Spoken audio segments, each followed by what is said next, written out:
Chapter 6. Winston was writing in his diary.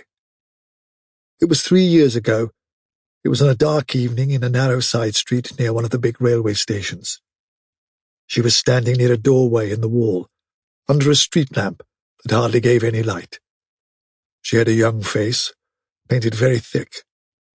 It was really the paint that appealed to me, the whiteness of it, like a mask, and the bright red lips. Party women never paint their faces. There was nobody else in the street, and no telescreens. She said $2. For the moment it was too difficult to go on.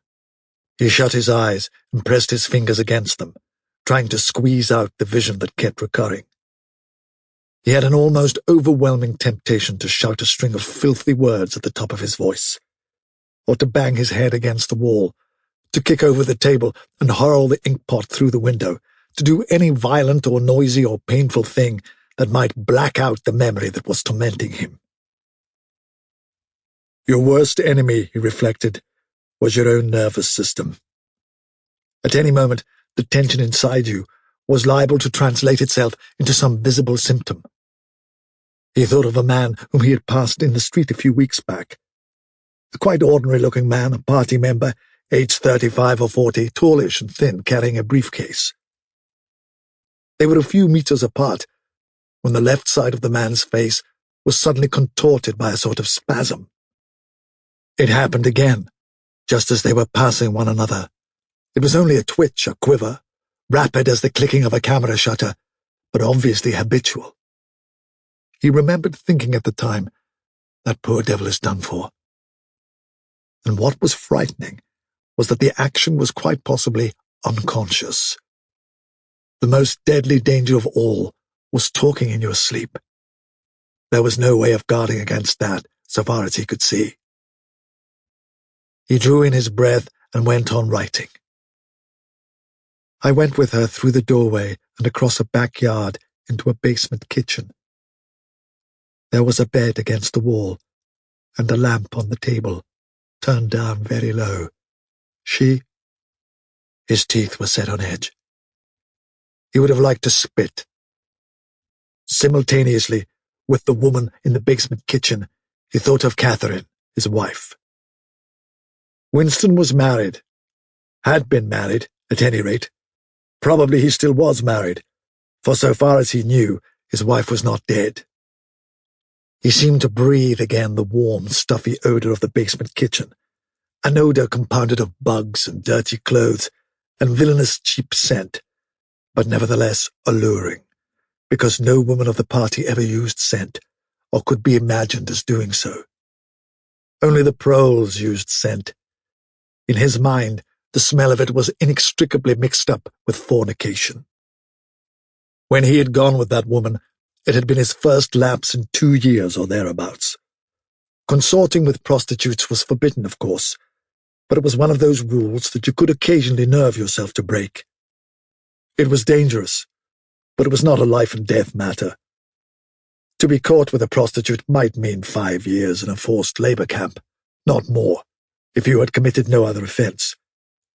And it was easy enough, provided that you could avoid being caught in the act. The poorer quarters swarmed with women who were ready to sell themselves. Some could even be purchased for a bottle of gin, which the proles were not supposed to drink. Tacitly, the party was even inclined to encourage prostitution, as an outlet for instincts which could not be altogether suppressed. Mere debauchery did not matter very much, so long as it was furtive and joyless, and only involved the women of a submerged and despised class. The unforgivable crime was promiscuity between party members. But, though this was one of the crimes that the accused in the Great Purges invariably confessed to, it was difficult to imagine any such thing actually happening. The aim of the party was not merely to prevent men and women from forming loyalties which it might not be able to control. Its real, undeclared purpose was to remove all pleasure from the sexual act. Not love, so much as eroticism was the enemy. Inside marriage as well as outside it. All marriages between party members had to be approved by a committee appointed for the purpose, and though the principle was never clearly stated, permission was always refused if the couple concerned gave the impression of being physically attracted to one another. The only recognized purpose of marriage was to beget children for the service of the party. Sexual intercourse was to be looked on as a slightly disgusting minor operation, like having an enema. This, again, was never put into plain words, but in an indirect way it was rubbed into every party member from childhood onwards. There were even organizations such as the Junior Anti-Sex League, which advocated complete celibacy for both sexes.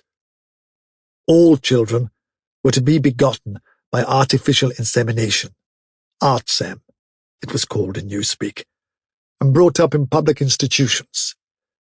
This, Winston was aware, was not meant altogether seriously, but somehow it fitted in with the general ideology of the party. The party was trying to kill the sex instinct, or, if it could not be killed, then to distort it and dirty it. He did not know why this was so, but it seemed natural that it should be so. And so far as the women were concerned, the party's efforts were largely successful. He thought again of Catherine. It must be 9, 10, nearly 11 years since they had parted. It was curious how seldom he thought of her. For days at a time, he was capable of forgetting that he had ever been married. They had only been together for about 15 months. The party did not permit divorce, but it rather encouraged separation in cases where there were no children. Catherine was a tall, fair-haired girl, very straight, with splendid movements. She had a bold, aquiline face, a face that one might have called noble, until one discovered that there was as nearly as possible nothing behind it. Very early in their married life he had decided, though perhaps it was only that he knew her more intimately than he knew most people, that she had, without exception, the most stupid, vulgar, empty mind that he had ever encountered. She had not a thought in her head that was not a slogan, and there was no imbecility, absolutely none, that she was not capable of swallowing if the party handed it out to her. The human soundtrack, he nicknamed her in his own mind. Yet he could have endured living with her if it had not been for just one thing. Sex. As soon as he touched her, she seemed to wince and stiffen. To embrace her was like embracing a jointed wooden image. And what was strange was that even when she was clasping him against her, he had the feeling that she was simultaneously pushing him away with all her strength. The rigidity of her muscles managed to convey that impression. She would lie there with shut eyes, neither resisting nor cooperating, but submitting. It was extraordinarily embarrassing, and after a while horrible. But even then, he could have borne living with her if it had been agreed that they should remain celibate. But curiously enough, it was Catherine who refused this. They must, she said, produce a child if they could. So the performance continued to happen, once a week, quite regularly, whenever it was not impossible. She used even to remind him of it in the morning, as something which had to be done that evening and which must not be forgotten. She had 2 names for it. One was making a baby, and the other was our duty to the party. Yes, she had actually used that phrase. Quite soon, he grew to have a feeling of positive dread when the appointed day came round. But luckily no child appeared, and in the end she agreed to give up trying, and soon afterwards they parted. Winston sighed inaudibly. He picked up his pen again and wrote. She threw herself down on the bed, and at once, without any kind of preliminary, in the most coarse, horrible way you can imagine, pulled up her skirt. I He saw himself standing there in the dim lamplight, with a smell of bugs and cheap scent in his nostrils, and in his heart a feeling of defeat and resentment, which even at that moment was mixed up with the thought of Catherine's white body, frozen forever by the hypnotic power of the party. Why did it always have to be like this? Why could he not have a woman of his own instead of these filthy scuffles at intervals of years? But a real love affair was an almost unthinkable event. The women of the party were all alike. Chastity was as deeply ingrained in them as party loyalty. By careful early conditioning, by games and cold water, by the rubbish that was dinned into them at school, and in the spies and the youth league, by lectures, parades, songs, slogans, and martial music, the natural feeling had been driven out of them. His reason told him that there must be exceptions, but his heart did not believe it. They were all impregnable, as the party intended that they should be. And what he wanted, more even than to be loved, was to break down that wall of virtue, even if it were only once in his whole life. The sexual act, successfully performed, was rebellion. Desire was thought crime. Even to have awakened Catherine, if he could have achieved it, would have been like a seduction, although she was his wife. But the rest of the story had got to be written down. He wrote, I turned up the lamp. When I saw her in the light, after the darkness, the feeble light of the paraffin lamp had seemed very bright.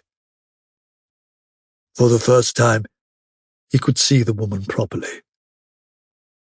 He had taken a step towards her, then halted, full of lust and terror. He was painfully conscious of the risk he had taken in coming here. It was perfectly possible that the patrols would catch him on the way out. For that matter, they might be waiting outside the door at this moment. If he went away without even doing what he had come here to do, it had got to be written down. It had got to be confessed. What he had suddenly seen in the lamplight was that the woman was old.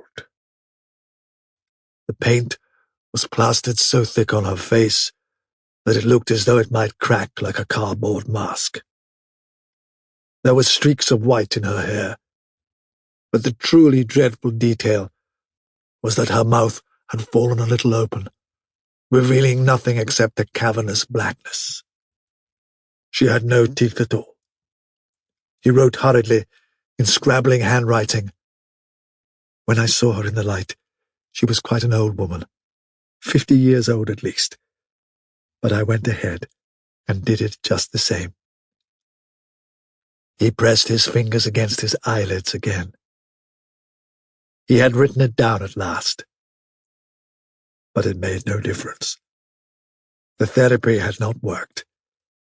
The urge to shout filthy words at the top of his voice was as strong as ever.